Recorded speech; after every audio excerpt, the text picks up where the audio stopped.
2월 한 달간 우리는 제자가 되어 간다라는 주제를 가지고 시리즈로 설교를 듣고 있습니다. 오늘은 그 세 번째 시간으로 제자 십자가로 재정의 된다, 제자 십자가로 재정의 된다라는 제목으로 하나님의 말씀 증거하겠습니다. 우리 옆에 있는 분들과 그래서 이렇게 한번 좀 인사할까요? 제자가 되어가고 있습니다. 여러분, 예수님의 제자로 올 한 해 동안 어떻게 하면 더 예수님을 따라갈 수 있을지, 어떻게 하면 더 예수님이 부르신 그 부르심대로 살아갈지 정말 제자가 되어지는 은혜가 있기를 소망합니다. 오늘 마태복음 16장에서 예수님과 제자들이요 가이사랴 빌립보라고 하는 도시에 가게 되셨습니다.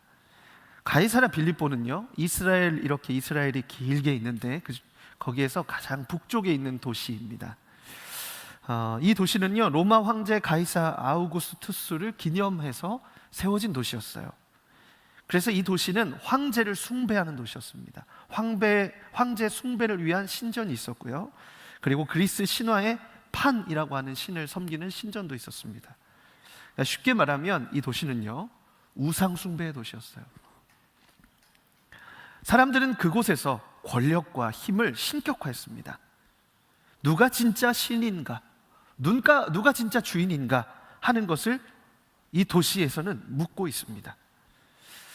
그런데 여러분, 이 도시가 신약 성경에서도 매우 중요한 도시입니다. 왜냐하면 예수님께서 예루살렘도 아니시고 바로 이 가이사랴 빌립보에서 이 우상과 황제 숭배의 상징인 이 도시 한가운데에서 자신의 정체성을 드러내셨기 때문입니다. 예수님께서 제자들에게 질문하셨어요. 사람들이 나를 누구라 하느냐? 제자들이 사람들에게 들었던 얘기를 예수님께 전해드립니다. 네, 사람들이 예수님을 세례 요한, 엘리야, 예레미야, 또 선지자 중에 하나라고 합니다. 이미 예수님 유명하셨고 사람들은 그분을, 예수님을 대단한 인물로 여기고 있었습니다. 그런데 예수님은 이 사람들의 평가와 그리고 소문을 들으신 후에 질문을 하나 더 깊이 끌고 들어가셔서 질문하셨어요. 이렇게 물으십니다. 그러면 너희는 나를 누구라느냐? 여러분, 이 질문은 여론을 묻는 질문이 아니죠. 세상이 무엇을 말하는가 이게 중요하지 않고 나를 따르는 너의 고백은 무엇이냐, 이것을 질문하시는 겁니다. 난감한 질문이죠. 이미 대답을 했는데 뭐라고 대답해야 될지, 어떻게 입을 떼야 될지 모르겠습니다. 그때 나서는 제자가 있습니다. 베드로예요. 베드로가 딱 나서서 이렇게 얘기합니다. 주는 그리스도시요 살아계신 하나님의 아들이십니다. 여러분, 여기서 그리스도라는 것은 기름 부음 받은, 그래서 기름 부음 받은 왕, 메시아를 뜻하는 거고요, 살아계신 하나님의 아들이라고 하는 표현은요 주권자를 표현하는 거예요. 그러니까 베드로는 우상 숭배와 황제 숭배가 가득한 이 가이사랴 빌립보의 한복판에서 세상의 질서를 뒤집는 예수님이 어떠한 분이신가를 선포했습니다. 이게 정답이었어요. 그래서 예수님께서 베드로의 그 대답을 들으시고 칭찬하십니다. 이것은 너의 스스로 안 것이 아니라 하나님께서 너에게 알게 하신 온전한 지식이다 말씀하시면서 그 말이 맞다고 확인해 주셨어요. 여러분, 그 이야기를 들은 제자들의 마음 어땠을까요? 예수님이 스스로 내가 메시아다 이렇게 말하신 적이 없으시잖아요. 그렇죠? 그리스도다, 내가 다시 장차 올 그 사람이다, 이런 말을 하신 적이 없는데 인정하신 거예요. 그러니까 제자들의 마음이 벅찼을 겁니다. 우리가 옳았구나, 우리가 따라온 이분이 진짜 메시아가 맞구나, 야, 앞으로 꽃길만 걷겠구나. 그동안의 수고가 달게 느껴졌을 거예요. 얼마 전까지만 해도 바리새인들과 종교 지도자들과 막 갈등이 심했습니다. 얼마 전에는 많은 사람들이 예수님의 말씀을 듣고 실망해서 떠나는 일까지 일어났어요. 그래도 제자들이 남았단 말이에요. 그런데 이 얘기를 들으니까 결국 예수님 곁에 남기를 정말 잘했구나, 이런 생각이 들었을 겁니다. 예수님은 정말 성경이 예언하셨던 그 구원자, 그분이 맞다면 이제 저 로마는 망하고 구약의 예언대로 이스라엘이 회복되는 일만 남았어요. 이건 이제 시간 문제예요. 제자들의 상상 속에는요, 이제 예루살렘에 들어가서 이제 회복될 이스라엘의 영광이 그려졌을지도 모릅니다. 그런데 바로 그때, 바로 그 순간에 분위기가 바뀌어요. 그게 오늘 본문이에요. 예수님께서요, 폭탄 선언을 하십니다. 예루살렘에서 올라가서 내가 고난을 받고 대제사장과 서기관들에게 죽임을 당하고 그리고 죽었다가 3일 만에 살아날 것을 비로소 말씀하셨대요. 폭탄 선언이에요. 여러분, 여기서 비로소라는 이 말의 뜻은요, 지금까지 감추어졌던 어떤 일이 드러났다는 뜻이잖아요. 그러니까 메시아의 길은요, 영광의 길이 아니고 죽음의 길이다, 이렇게 말씀하신 거예요. 고난과 거절과 죽음을 통과하는 길이라는 이 사실이 공개가 된 거예요. 여러분이 이 메시아가 받을 고난과 죽음의 예고가 가져온 충격은요, 실로 엄청났을 거예요. 조금 전까지 벅찬 감격의 고백의 시간이었다면 이제는 설명하기 어려운 긴장과 이 당혹스러움이 사로잡힌 시간입니다. 죽임을 당한다는 말이 막 귓가에 맴돌아요. 그 당혹스러운 말씀을 듣고 다시 베드로가 나서요. 예수님! 보니까 예수님을 붙잡았다고 말했어요. 예수님을 막 붙잡고, 예수님! 절대 그럴 일 없습니다. 제가 맡겠습니다.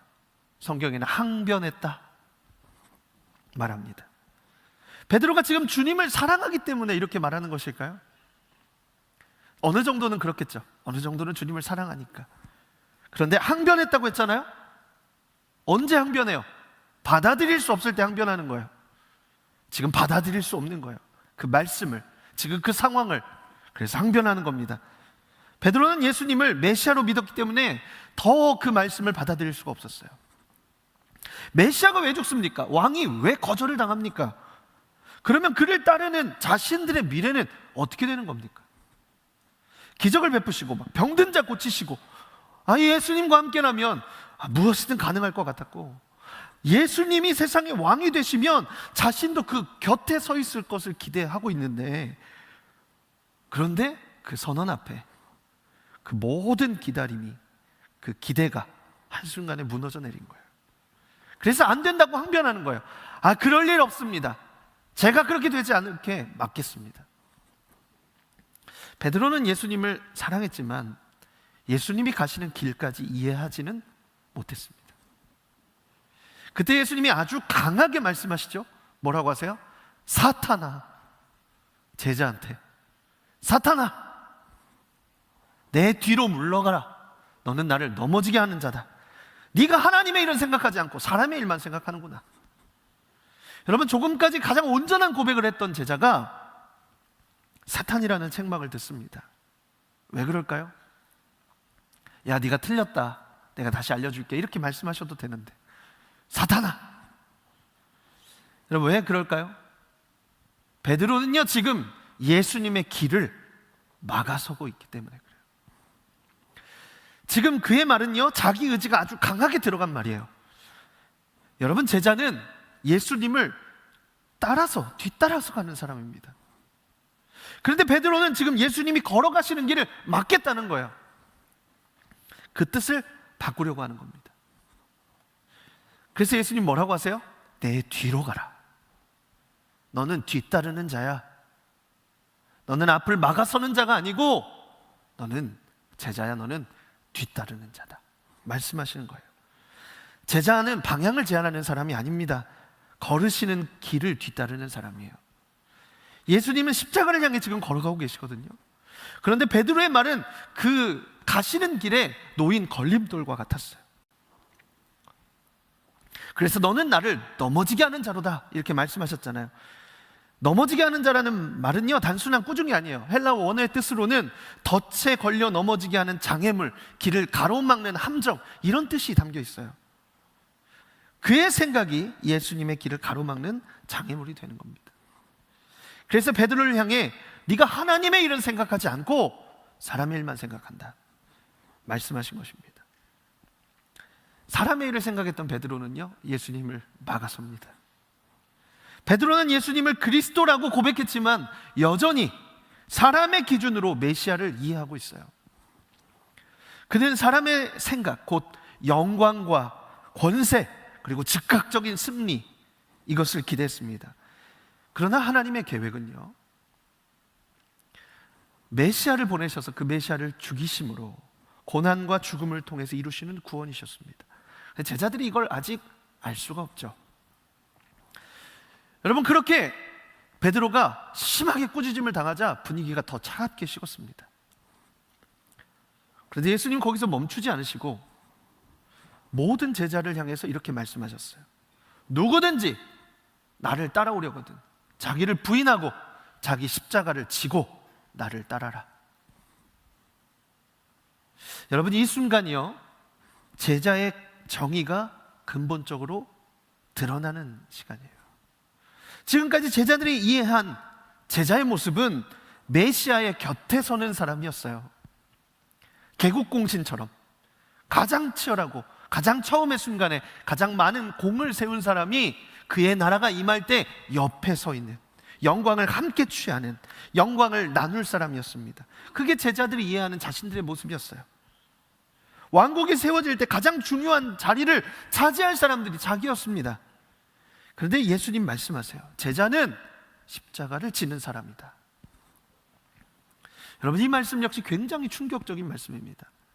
지금이야 우리가 십자가를 아름답고 그리고 은혜의 상징으로 받아들이지만 1세기 유대인들에게는요, 이 십자가는 가장 수치스럽고 가장 극악한 형벌이었습니다. 로마가요, 반역자와 노예에게 내리던 공개 처형이 십자가형이었어요. 여러분, 십자가형 말고 다른 처형의 방식이 많았습니다. 뭐 불에 태워 죽이든지 그냥 칼로 찔러 죽이든지 그냥 쉽게 죽일 수 있었는데 십자가는 가장 고통스럽게 죽이는 형벌이었단 말이에요. 그리고 고통뿐만이 아니고 모욕적이었어요. 신명기서에는요, 나무에 달린 자는 저주를 받는다, 이런 기록도 쓰여 있습니다. 여러분, 그러니까 십자가는요, 패배의 상징이었고 수치의 자리였고 저주의 자리입니다. 그런데 십자가를 지고 따르라니요, 이게 그냥 들을 얘기가 아니고 충격적인 얘기인 거예요. 절대로 받아들일 수 없는 말씀입니다.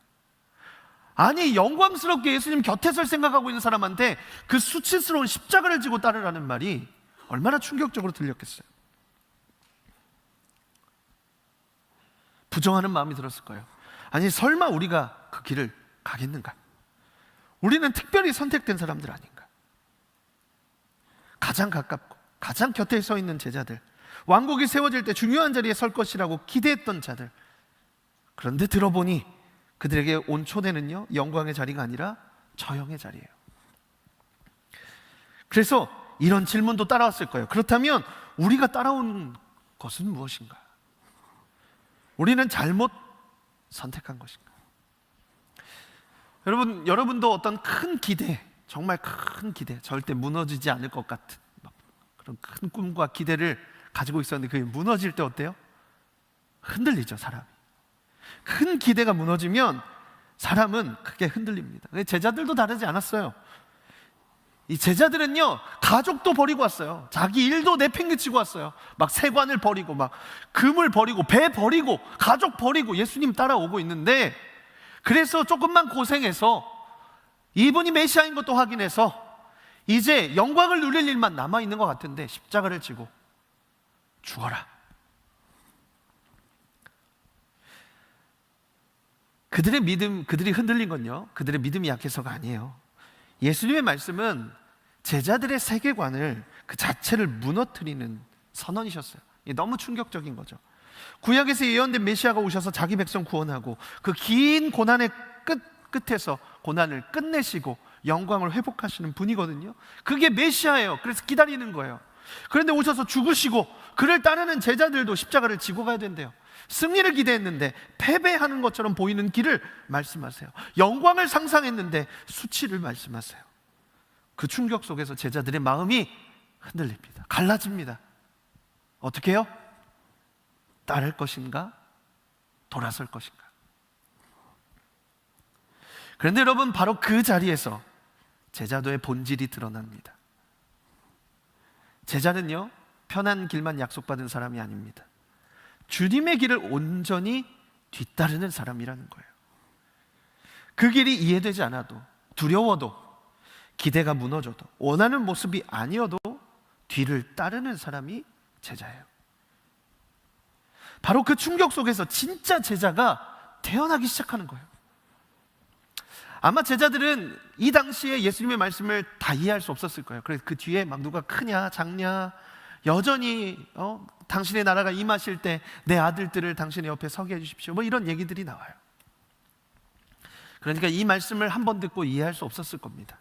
다만 결국 그들이 예수님이 십자가에 못 박히시고 죽으시고 부활하셔서 승천하시고 성령이 임하시는 그 일들을 통해서 결국 이들이 예수 그리스도를 따라가는 제자가 됐을 때, 그때 예수님이 말씀하셨던 이 말씀이 무엇인지 존재적으로 깨닫게 되어졌습니다.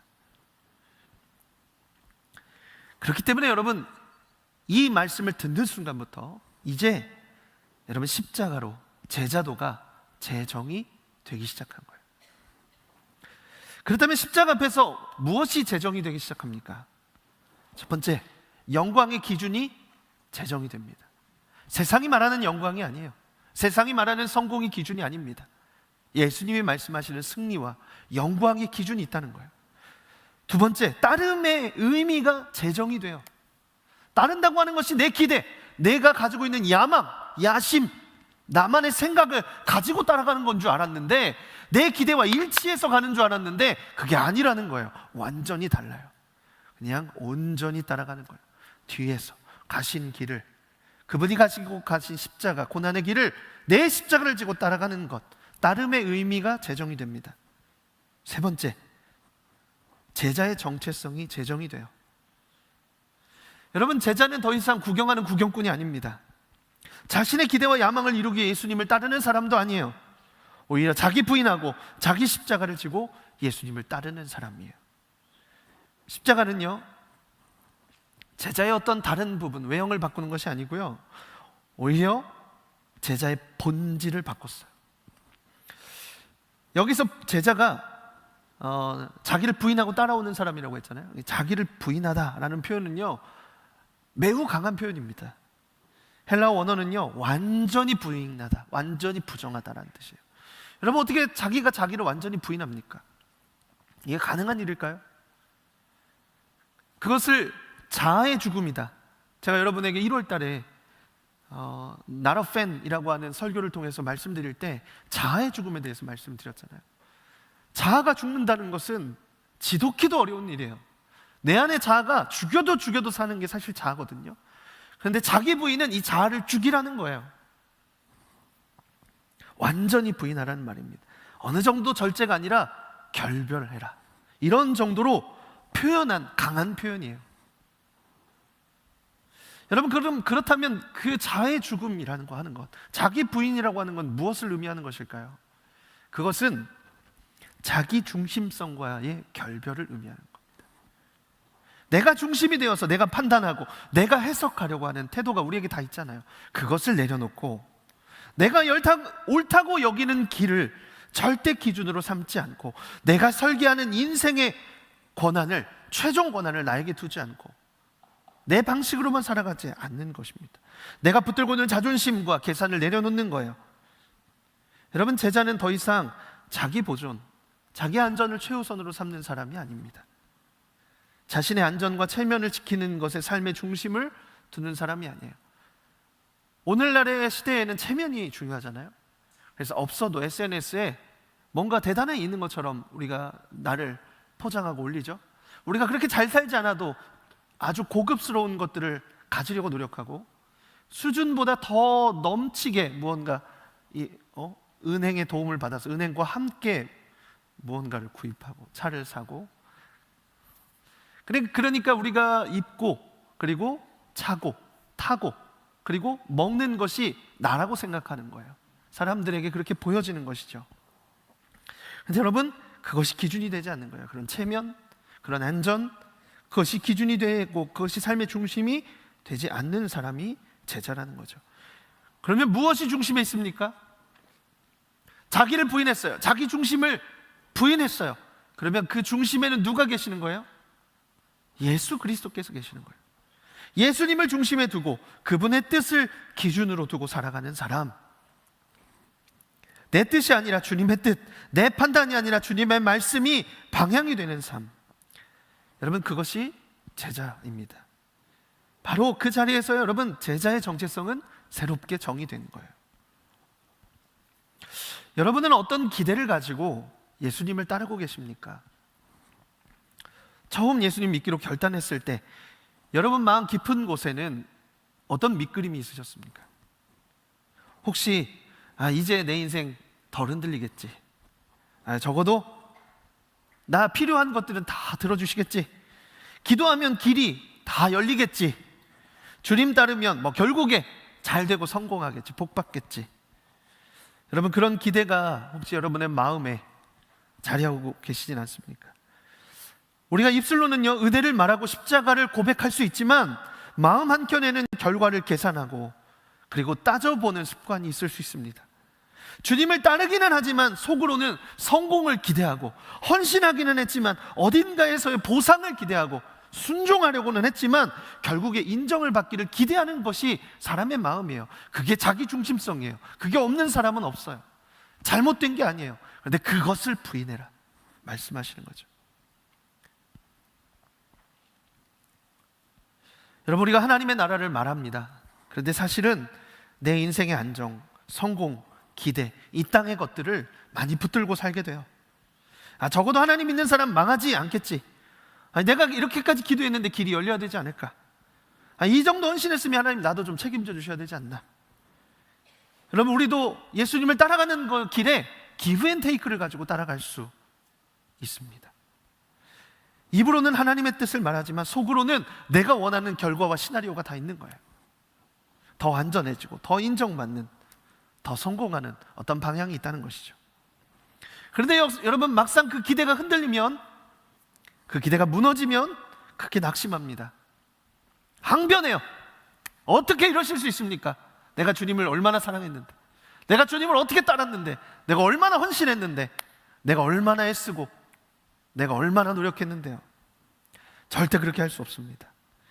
여러분 기도 응답되지 않으면 실망하고, 계획이 틀어지면 혼란스러워하고, 예상치 못한 고난이 오면 당황합니다. 왜 그렇습니까? 우리가 따르던 예수님, 우리가 바라던 그 그림과 실제 예수님의 길이 다르기 때문에 그래요. 여러분 어떤 예수님을 기대하셨어요? 내 문제를 막 신속하게 해결해 주시는 예수님. 그러니까 이제 한국형 예수님을 원하는 거죠. 오늘 와야 돼요. 오늘 전화하면 응답이 와야 돼요. 일단 언제 오시겠다, 오셔서 해주시고 AS 딱, 그런 예수님 얼마나 좋아요. 내 계획을 응원해 주시는 예수님, 너무 잘한다, 그렇게 가봐라, 최고다, 넘어져도 괜찮아, 막 털어주시고. 우리는 그런 예수님을 기대하죠. 원해요. 내가 세운 목표에 막 힘을 보태주시는 예수님, 사람을 붙여주시고 막 재정을 공급해 주시고 무너지지 않도록 안전망이 되어주시는 예수님. 여러분 예수님 우리에게 그런 분이시죠. 맞아요. 우리를 그렇게 자녀로 대하시고 우리의 삶을 그렇게 인도하십니다. 그러나 오늘 우리에게 이런 질문이 왔을 때 여러분 우리 안에 지금 베드로가 항변했던 그런 마음과 같은, 정말 예수님이 말씀하시는 그 길과 다른 생각, 다른 마음이 드러난다면 여러분 그럼 어떻게 하시겠어요? 우리는 고난을 없애주는 메시아를 원합니다. 위험을 제거해주는 주님을 원하고, 적어도 믿는 사람만큼은, 신앙이 있는 사람만큼은 손해보지 않게 해주실 것이라고 기대해요. 그래서 우리는 십자가는 부정하지 않지만 그 길을 완전히 따라가는 것은 원하지 않습니다. 십자가는 사랑하지만, 그러나 그 길이 내 삶의 방식이 되기를 바라지는 않습니다. 여러분 그래서 오늘 제자들에게 하신 이 질문이 결코 가벼운 질문이 아니에요. 나는 예수님을 따르는 사람인가? 아니면 내가 기대한 방식의 예수님을 따르는가? 나는 주님을 사랑하는가? 아니면 주님이 주실 것들을 더 사랑하는가? 여러분, 그럴 때 예수님 우리에게 이렇게 물어보시는 거죠. 너는 나를 누구라 하느냐? 그리고 내가 가는 길을 뒤따라올 수 있겠느냐? 이 지점이 바로 갈림길이에요. 기대를 붙들다가 실망하고 떠날 것인가?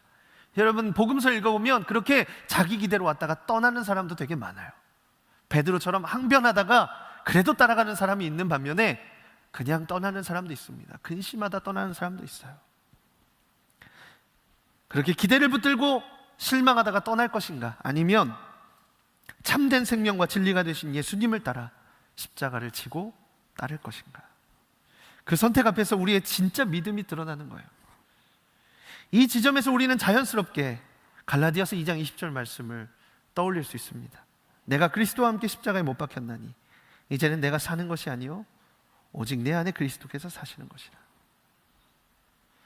예수 그리스도께서 내 안에 사시고 내가 그리스도와 함께 십자가에 못 박힘으로 그리스도가 나를 주장하게 하시는 것, 여러분, 그것이 제자의 최대 고민입니다. 그렇다면 어떻게 자아가 죽고 십자가 지고 예수님 따를 수 있습니까? 그것은 예수님을 바라볼 때 가는 거예요. 여러분, 주님이 먼저 가셨습니다. 더 처절하게, 더 치열하게 그 십자가의 길을 먼저 걸어가셨어요. 그리고 죽으셨습니다. 그리고 아무런 자격도 없는 나를 위해 예수님 십자가에서 십자가를 지고 죽으셨어요. 여러분, 자기 부인은요 결심에서 시작되지 않습니다. 감동에서 시작돼요. 예수님이 나를 위해 자기 자신을 내어주셨다는 사실이 마음 깊이 받아들여질 때, 그게 경험될 때 비로소 나를 내려놓을 수 있게 되는 거예요. 사랑받는 사람이요, 그 사랑에 감격할 때 내려놓을 수 있는 거예요. 받을 수 없는 은혜를 경험한 사람만이 포기할 수 있는 것입니다. 자아는 억지로 죽인다고 죽지 않아요. 진짜 그 우리 안에 있는 이 자아가 얼마나 강한지, 죽었다 싶으면 또 머리를 들이밀고, 죽었다 싶으면 또 살아나서 꼿꼿이 살아서 막 우리를 막 끌고 갑니다. 그래서 여러분, 더 큰 사랑을 만날 때 자아가 죽는 거예요. 십자가를 지라는 명령은요, 먼저 십자가를 바라보라고 하시는 초청이에요. 십자가를 지고 예수 그리스도를 따라가는 건 이미 지고 가신 그 세워진 십자가를 바라보라고 하시는 것입니다. 여러분, 예수님이 십자가를 지고 가시는 게 쉬우셨을까요? 어려우셨을까요? 성경을 읽어보신 분들은 다 아실 거예요. 예수님께서 이제 잡히시기 바로 직전에 그 새벽에 제자들을 데리고 올라가셔서 막 기도하시는데 땀이 핏방울이 될 정도로 기도하셨다고 했죠. 이 잔이 지나갈 수 있다면, 그러니까 내가 이 십자가를 지지 않을 수 있는 방법이 있다면 지지 않게 해주십시오. 다만 아버지의 뜻대로 하십시오. 그러니까 예수님도 이게 너무 치열한 씨름이셨던 거예요. 그런데 여러분, 그게 오늘 본문에서도 드러나요. 베드로가 항변하면서 예수님 붙들잖아요. 예수님 가시면 안 됩니다. 예수님, 결국 그런 일이 일어날 수 없습니다. 이렇게 얘기를 했더니 너는 나를 넘어지게 하는 자다, 이렇게 얘기하셨죠. 이게 뭐예요? 예수님도 흔들리신다는 거예요. 예수님이 하나님이신 동시에 사람이셨어요. 그분 안에는 신성과 인성이 함께 계셨습니다. 그분은 배고프셨고요, 그분은 슬프셨고, 그리고 그분은 고통스러우셨습니다. 그러니까 우리와 똑같은 성정과 인성을 가지신 분이에요. 그래서 인자가 누구라 하느냐 이렇게 물어보시잖아요. 그러니까 베드로의 행동은요, 예수님을 흔들리게 하는 행동인 거예요. 예수님도 치열하신 십자가의 길은요, 쉬운 길이 아니셨다는 뜻입니다. 그 예수님이 무엇 하신 거예요? 자기 부인하신 거예요. 예수님이 먼저 치열한 자기 부인을 하신 거예요. 하나님이신 분이 자기를 부인하실 때는 얼마나 큰 부인이 있어야 될까요? 해결할 수 있는 방법이 너무 많은데, 그런데 죄 없는 분은 한 분밖에 없는 거예요. 그분이 제물이 되셔서 그분의 피로 의롭다 하심을 얻어야 죄인이 살아날 수밖에 없는 거예요. 그래서 십자가에 죽으셔야만 했던 거예요. 십자가가 얼마나 큰 딜레마였는지, 죄가 있으면 거룩하신 하나님은 죽여야 돼요. 심판해야 돼요. 그런데 공의의 하나님은 그러셔야 되는데, 사랑의 하나님은 살리셔야 돼요. 그러니까 죽여야 되는데 살려야 돼요. 살려야 되는데 죽여야 돼요. 그러니까 아들을 보내셔서, 죄 없는 아들을 죽이셔서 죄 있는 자들을 살리실 수밖에 없는 그 딜레마가 십자가예요. 그걸 지고 가셔야 되는데, 예수님이 자기 부인 없이 그냥 걸어가셨다? 전혀 아닙니다. 예수님은 치열한 자기 부인으로 십자가의 길을 걸어가셨어요. 그리고 달려 죽으셨습니다. 그 예수님의 자기 부인이 우리를 덮어야, 그게 우리를 막 덮으시는 경험을 하잖아요. 그러면 우리도 자기 부인을 할 수 있는 거예요. 그 사랑이 더 크기 때문에, 그 은혜가 너무 감격스러워서 예수님의 자기 부인으로 인하여 우리도 자기 부인을 하게 되는 것입니다. 그렇게 할 때 자기 중심성은 서서히 죽어지고, 내 안에 오직 예수 그리스도께서만 사시는 일이 일어나게 되는 것입니다. 여러분, 이러한 자아의 죽음은요, 한 번에 일어나는 것이 아니에요. 작은 순종에서부터 시작해요. 거대한 결단으로 갑자기 일어나지 않습니다. 일상의 작은 선택 속에서 반복이 돼요. 내가 옳다고 주장하고 싶을 때 주님이 마음 주시면 한 걸음 물러서는 거예요. 인정받고 싶은데 누가 인정해주지 않아도 묵묵히 그 길에, 그 자리에서 섬기는 거예요. 손해를 감수하고서도 진실을 선택하는 거예요. 주님 마음 주시면 사람들 다 계산할 때 순종하는 거예요. 여러분, 이런 작은 선택들이 모이잖아요. 그때 자아가 점점 죽어지고 그리스도가 중심이 되시는 겁니다. 십자가는 하루아침에 질 수 있는 것이 아닙니다. 매일 지는 것입니다. 매일 자기 십자가를 지고 주님을 따라가는 것이 제자입니다. 여러분, 오늘 실패하고 오늘 주저앉았어도 그 다음날 다시 십자가를 지고 주님 따라가는 거예요. 그게 제자의 길이에요. 여러분, 자기 십자가를 지고 오라고 말씀하셨잖아요. 여러분, 우리의 삶의 자리에서, 오늘 내게 주어진 자리에서 순종하라고 하시는 말씀이에요. 바로 그 자리에서 자아가 죽어지고 주님의 뜻이 중심이 되는 겁니다.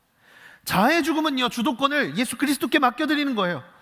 자아가 죽는다는 것은 존재가 사라진다는 뜻이 아니고 주도권이 이동한다는 뜻입니다. 주권이 예수 그리스도께 있습니다. 내 인생의 최종 결정권자의 자리에서 내어드리고 그 자리에서 내려오는 것입니다. 아니, 도대체 주님, 어떻게 이런 일이 일어날 수 있습니까? 아니, 저한테 어떻게 이런 상황이 있을 수 있습니까? 절대 안 됩니다. 이렇게 항변하는, 그런 항변하는 사람에서, 네, 주님, 제가 지금 이거 이해할 수 없지만 주님, 이 상황에서 제가 어떻게 하기 원하십니까? 주님, 제가 어떻게 주님을 따라갈 수 있을까요? 주님이 힘을 주십시오. 이렇게 묻고 순종하며 가는 것입니다. 주도권을 내어드릴 때 이제 우리는 더 이상 막 삶을 통제하려고 하지 않고 어떻게 하면 주님을 더 따라갈까를 생각하게 됩니다. 여러분, 실패가 와도 무너지지 않고 인정받지 못해도 삶이 흔들리지 않아요. 왜요? 부르신 분은 주님이시고 내가 따라가는 분은 주님이니까. 근데 그게 약하면 사람들의 인정이 중요해요. 내가 이룬 성과가 중요해요. 그런데 여러분, 그게 없는 사람이 누가 있겠어요? 그러니까 이게 치열한 길인 거죠. 이게 어려운 길인 거죠. 한 번에 도달할 수는 없는 길이에요. 그러나 그 길 위에 서 있다고 하는 것, 그것을 알면 매일매일 자기 십자가를 지고 따라가는 것입니다. 예수님이 이 이야기의 마지막에서 이렇게 말씀하셨어요. 누구든지 제 목숨을 구원하고자 하면 잃을 것이요, 누구든지 나를 위해서 제 목숨을 잃으면 찾으리라. 여러분, 이것이 바로 제자도의 역설입니다. 지키려고 하면 잃고, 붙들려고 하면 사라지고, 움켜쥐려고 하면 흩어져요. 세상의 논리는요, 올라가야 사는 것이고 더 많이 가져야 사는 것인데, 그런데 예수님은 내려놓으면 얻고 내려놓으면 채워지고 잃은 것 같지만 오히려 진짜 생명을 얻게 된다고 말씀하십니다. 우리는 예수님을 통해서 더 높이 올라가고 싶고 더 많은 성공을 거두고 싶고 더 안전하고 싶고 그런 의도를 가지고 주님을 따라갔어요. 그런데 예수님은 우리를 통해서 자신의 길, 그 십자가의 길을 드러내기를 원하십니다. 그래서 부르신 거예요. 오늘 예수님은 단지 너는 나를 누구라 하느냐 라고 묻고 계신 것이 아니고요, 그 고백을 넘어서 나를 따라오겠느냐 라고 묻고 계십니다. 여러분, 제자는요 십자가의 길 앞에서 재정이 됩니다. 십자가의 길 앞에서 제자는 재정이 돼요. 바로 그 자리, 자기를 내려놓은 그 자리에서 비로소 흔들리지 않는 생명을 발견하게 됩니다. 상황이 바뀌어도, 기대가 달라도 중심이 무너지지 않는 생명입니다. 여전히 내가 붙들고 있는 것을, 여러분 끝까지 붙들고 있는 손을 놓기 시작할 때 그 손을 주님이 잡으시는 거죠. 여러분 어떻게 하시겠습니까? 계속 내가 가지고 있는 거 붙들고 내 기대, 내 야망, 내 소망 가지고 주님을 따라갈 수 있다고 믿으시겠습니까?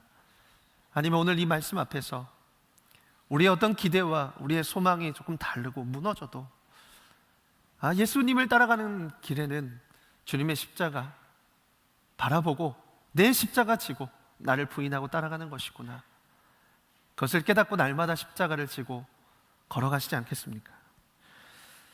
그래서 오늘 주님께서 한 걸음 더 가까이 오셔서 우리에게 이렇게 질문하시는 거예요. 나의 길을 따라오겠느냐? 성광아, 너 나 따라오겠느냐? 이해되지 않는 순간에도, 손해보는 상황 가운데서도 나의 뜻을 신뢰하며 걸어가겠느냐? 묻고 계십니다. 여러분 이런 고백은 이미 하셨을 거예요. 주는 그리스도시요 살아계신 하나님의 아들이십니다. 주님 구원자십니다. 주님 왕이십니다. 주님 사랑합니다. 여러분 이런 고백은 많이 하셨을 거예요.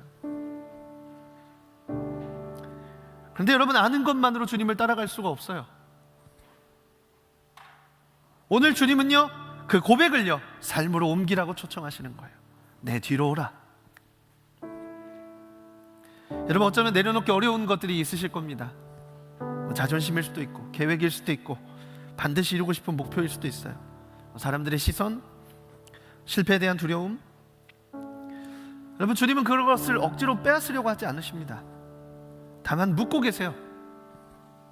그것을 나보다 더 붙들고 있겠느냐, 아니면 십자가를 들고 붙들고 나를 따라오겠느냐.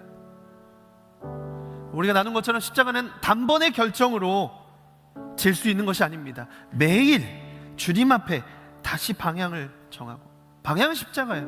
방향은 예수님 가신 길이에요. 그 방향을 다시 바라보고 따라가는 겁니다. 주님 제 길이 아니라 주님의 길을 따르겠습니다.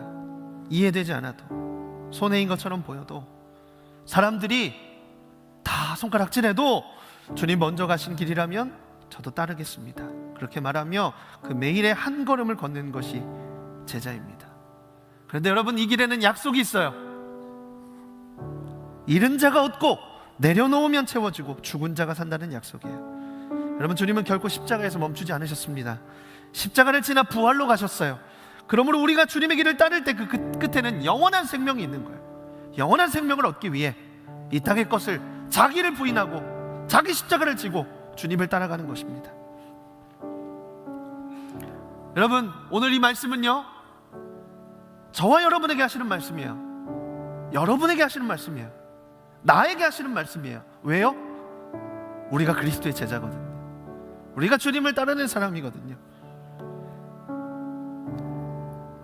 그렇게 이 말씀 앞에서 주님을 따르는 의미가 새롭게 되기를 간절히 축원합니다. 여러분 저를 한번 같이 따라해 주시겠습니까? 오직 주님만 따라가겠습니다. 한 번 더요. 오직 주님만 따라가겠습니다. 나의 십자가를 지고 따르겠습니다. 매일 주님을 따르겠습니다. 여러분 이와 같은 고백이 여러분들의 삶 가운데 진짜 예수님을, 주님을 따르는 제자가 되어가는 그 시간 가운데 정말 주님을 따라가게 되기를 주님의 이름으로 간절히 축원합니다. 여러분 우리 함께 좀 찬양하고 싶은데요,